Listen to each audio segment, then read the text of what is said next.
ആദ്യം ഞാൻ അരുൺകുമാറിലേക്ക് പോകുകയാണ്. അരുൺ, ഇരയായി ഉടുപ്പിട്ട് അഭിനയിക്കുകയാണ് ഇര പിടിക്കാനുള്ള പുതിയ തന്ത്രമെന്ന് വിജയൻ മാഷ് മുൻപേ പറഞ്ഞു വെച്ചിട്ടുണ്ട്. വാസ്തവത്തിൽ ഇന്ന് അത് തന്നെയല്ലേ രാഹുൽ മാങ്കൂട്ടത്തിലിന്റെ വാർത്താ സമ്മേളനത്തിൽ കണ്ടത്? പ്രതിരോധിക്കാൻ ആരുമില്ല എന്നുറപ്പുവരുന്ന ഘട്ടത്തിൽ സ്വയം പ്രതിരോധം തീർത്ത് ഇരവാദം ഉന്നയിച്ച് അയാൾ മുന്നിലേക്ക് വരികയാണ്. പക്ഷേ രാഹുൽ ഗാന്ധിയോടൊക്കെ സ്വയം ഉപമിക്കാമെങ്കിൽ പോലും പൊതുസമൂഹം അതിന് ഇനി എത്ര വിശ്വാസ്യത നൽകും?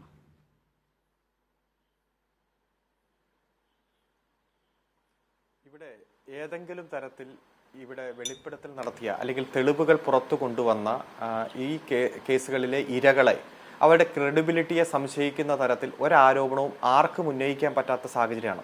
ഏതെങ്കിലും തരത്തിൽ ഇത് തെറ്റായിട്ടുള്ള ആരോപണമാണെങ്കിൽ ഈ രാഹുൽ മാങ്കൂട്ടലിന് തന്നെ വക്കീൽ നോട്ടീസ് അയക്കുകയോ നിയമ നടപടി സ്വീകരിക്കുകയോ ചെയ്യാം. പക്ഷേ ഒരു തരത്തിലും ഇതിലെ ഇരകളുമായി ബന്ധപ്പെട്ടുകൊണ്ട് അദ്ദേഹം ഒരു പ്രസ്താവനയും നടത്തിയിട്ടില്ല. ഇന്ന് പറഞ്ഞത് ട്രാൻസ്ജെൻഡറുമായി ബന്ധപ്പെട്ടുകൊണ്ട് ഇത് ഇപ്പോഴത്തെ അല്ല നേരത്തെയാണെന്നൊക്കെയാണ്. ഏതായാലും ഇതെല്ലാം പൊതുസമൂഹത്തിൽ കൃത്യമായി തെളിവുകളുടെ അകമ്പടിയോടെ നമ്മുടെ മുന്നിലുണ്ട്. 3.5 വർഷം മുമ്പ് ഞാൻ പരാതി ബഹുമാനപ്പെട്ട പ്രതിപക്ഷ നേതാവിനെ പിതൃസ്ഥാനത്ത് കണ്ടുകൊണ്ട് കൊടുത്തതാണെന്ന് ഇതിലെ ആദ്യത്തെ ആദ്യം വെളിപ്പെടുത്തൽ നടത്തിയ യുവനടി പറഞ്ഞു. ബഹുമാനപ്പെട്ട പ്രതിപക്ഷ നേതാവ് തന്നെ പറഞ്ഞു, എൻ്റെ മുന്നിൽ പരാതി കിട്ടി, ഞാനത് ഒരു പിതാവ് കൈകാര്യം ചെയ്യുന്നത് പോലെ കൈകാര്യം ചെയ്തു എന്ന് പറഞ്ഞു. പക്ഷേ ശ്രീ രാഹുൽ മാങ്കൂട്ടൽ എന്താ പറഞ്ഞേ? എന്നോട് ഏതെങ്കിലും പരാതിയെക്കുറിച്ച് പ്രതിപക്ഷ നേതാവ് സംസാരിച്ചിട്ടേ ഇല്ല എന്നതാണ്. അപ്പോൾ കൃത്യമായി പരാതി KPCCയുടെ നേതൃത്വത്തിന് പ്രതിപക്ഷ നേതാവിന് കിട്ടിയിട്ടും അതിൽ ആ പരാതിയിൽ അടയിരിക്കുന്നതും ഒരു തരത്തിലും നടപടി സ്വീകരിക്കാതെ ഒരുപാട് സ്ഥാനമാനങ്ങൾ ഇതിലെ പ്രതിക്ക് തന്നെ കൊടുക്കുന്ന, വേട്ടക്കാരന് തന്നെ കൊടുക്കുന്നതാണ് നാം കണ്ടത്. ഇതിലെ യുവനടി തന്നെ പറഞ്ഞു, ഞാൻ പരാതി കൊടുത്തതിന് ശേഷമാണ് ഇത്തരത്തിലുള്ള രാഷ്ട്രീയപരമായിട്ടുള്ള വളർച്ചയെല്ലാം ഉണ്ടായത് എന്ന് പറയുന്ന സാഹചര്യം ഉണ്ടായി.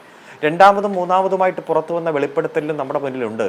തൻ്റെ ഉദരത്തിൽ വളരുന്ന ആ കുട്ടിയെ കൊന്നുകളയണമെന്ന് വീണ്ടും വീണ്ടും ഭീഷണിപ്പെടുത്തി രാഹുൽ മാങ്കൂട്ടിൽ പറയുന്നതാണ് നാം കണ്ടത്. അതിനുവേണ്ടി നിന്നെ തന്നെ, അതായത് ഇതിലെ ഇരയെ തന്നെ തീർത്ത് കളയാൻ എനിക്ക് അധികം സെക്കൻഡ് വേണ്ട എന്ന രൂപത്തിലുള്ള ഭീഷണി ചെലുത്തുന്നതും ഇന്ന് പെൺകുട്ടിയുടെ പിതാവിനെ വിളിച്ചിട്ട് ഭീഷണിപ്പെടുത്തുന്ന തരത്തിലുള്ള വാചകങ്ങളും വാക്കുകളും എല്ലാം പുറത്തു വരുന്ന സാഹചര്യമുണ്ടായി. അപ്പോൾ ഒരു കൊലപാതകം നടന്നിട്ടുണ്ട്.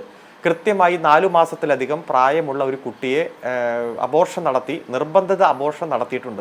അപ്പോൾ BSNL സെക്ഷൻ 89 പ്രകാരം ഒരു ജീവപര്യന്ത തടവ് എബോവ് 10 ഇയേഴ്സ് പണിഷ്മെന്റ് കിട്ടുന്ന വകുപ്പ് നടന്നിട്ടുണ്ട്.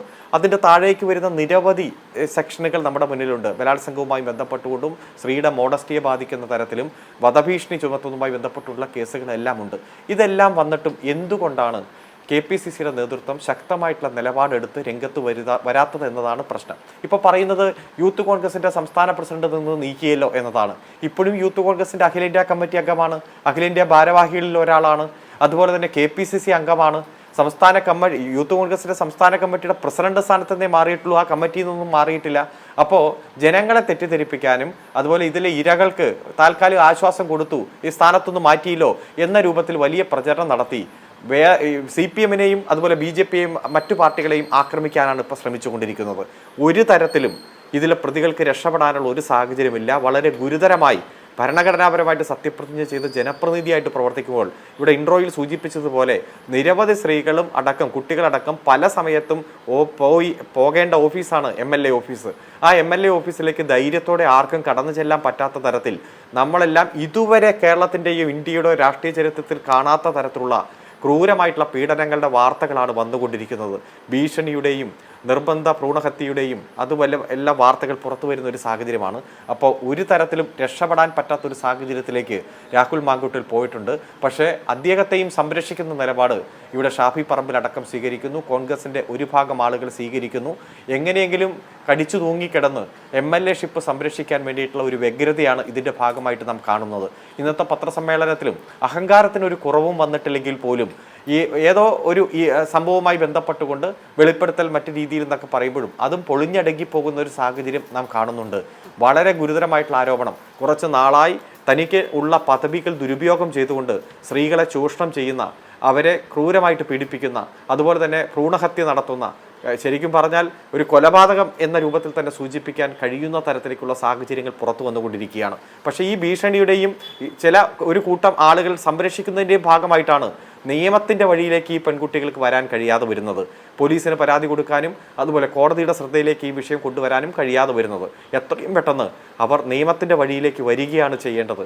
അതിനു വേണ്ടിയിട്ട് അവർ തയ്യാറാകണം, അവരുടെ കുടുംബാംഗങ്ങളടക്കം തയ്യാറാകണം. കാരണം ഈ ഭീഷണി എന്നും കേരളത്തിലെ ജനങ്ങൾ കൃത്യമായിട്ട് കാണുന്നുണ്ട്. ഓരോ സംഭവ വികാസത്തിൻ്റെയും ഗ്രാവിറ്റി കൃത്യമായി ജനങ്ങൾ മനസ്സിലാക്കുന്നുണ്ട്. ദേശീയ മാധ്യമങ്ങളടക്കം അത് ഏറ്റവും ഗൗരവമായിട്ടുള്ള പ്രശ്നമായിട്ട് ചർച്ച ചെയ്തുകൊണ്ടിരിക്കുന്ന ഒരു സാഹചര്യമാണ് നമ്മുടെ മുന്നിലുള്ളത്.